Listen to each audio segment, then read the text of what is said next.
नमस्कार। आज हम एक दिलचस्प लेख देख रहे हैं।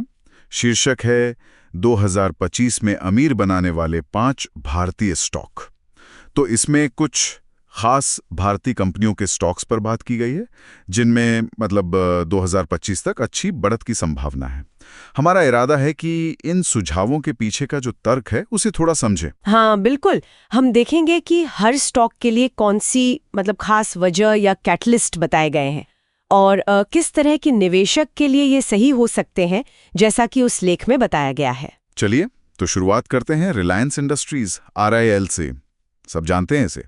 लेख कहता है कि ये एनर्जी, टेलीकॉम जियो और रिटेल ऐसे कई सेक्टर्स में काफी मजबूत है।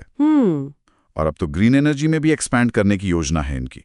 हाँ, और 2025 के लिए इसके जो खास पॉइंट्स हैं वो यही है। एक तो रिन्यूएबल एनर्जी पर इनका जोर, और दूसरा जियो के संभावित IPO की जो बात चल रही है। अच्छा, हाँ वो भी है। तो लेख के हिसाब से ये उन निवेशकों के लिए ठीक है जो स्टेबिलिटी के साथ लंबे टाइम के लिए ग्रोथ देख रहे हैं। ठीक है। अगला स्टॉक है टाटा पावर। ये भी एनर्जी से जुड़ा है। लेख इसे रिन्यूएबल एनर्जी और आजकल जो EV चार्जिंग इंफ्रा की बात हो रही है उसमें एक अहम प्लेयर बता रहा है। स्मार्ट ग्रिड्स भी। सही कहा। और यहाँ जो 2025 का कैटलिस्ट है वो सरकारी नीतियों से जुड़ा हुआ है, जैसे क्लीन एनर्जी पर सरकार का फोकस और जो ये EV रेवोल्यूशन आ रहा है।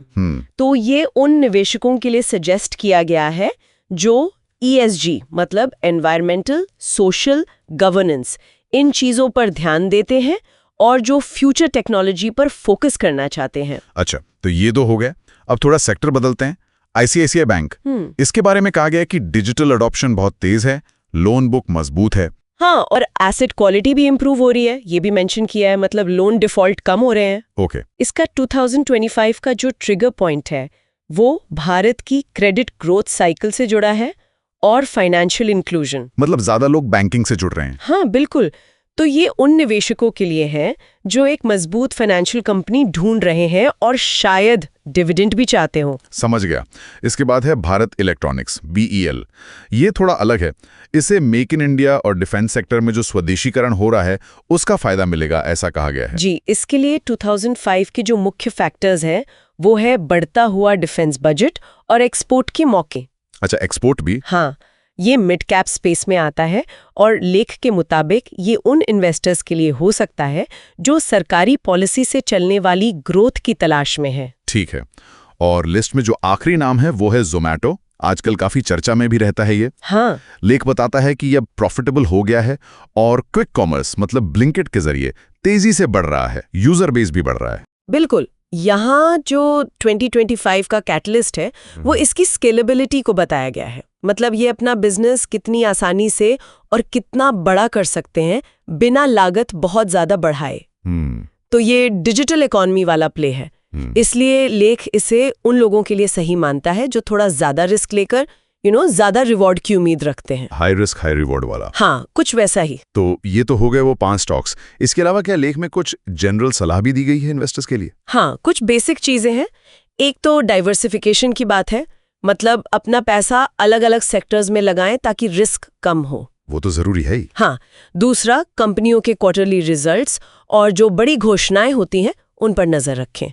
और तीसरा, एक साथ पैसा लगाने की बजाय SIP यानी सिस्टमैटिक इन्वेस्टमेंट प्लान या फिर धीरे धीरे खरीदने का सुझाव है एवरेजिंग के लिए। सही। और ये याद रखना भी जरूरी है, जैसा लेख खुद भी कहता है। बिल्कुल बिल्कुल। साफ लिखा है कि शेयर बाजार में निवेश में जोखिम है। ये कोई फाइनेंशियल एडवाइस नहीं है और कोई भी फैसला लेने से पहले अपने फाइनेंशियल एडवाइजर से सलाह जरूर लें। हाँ, ये बहुत जरूरी पॉइंट है। तो ये थी इस लेख की कुछ मुख्य बातें और उनके पीछे के तर्क। इस पूरी चर्चा से एक सवाल या एक विचार मन में आता है कि ठीक है, लेख ने ये 5 स्टॉक्स और इनके सेक्टर्स बताए हैं, पर 2025 को ध्यान में रखते हुए क्या इनके अलावा और भी ऐसे उभरते हुए क्षेत्र या ट्रेंड्स हो सकते हैं जिनके बारे में सोचना या जानकारी जुटाना शायद फायदेमंद हो? ये एक सोचने वाली बात है।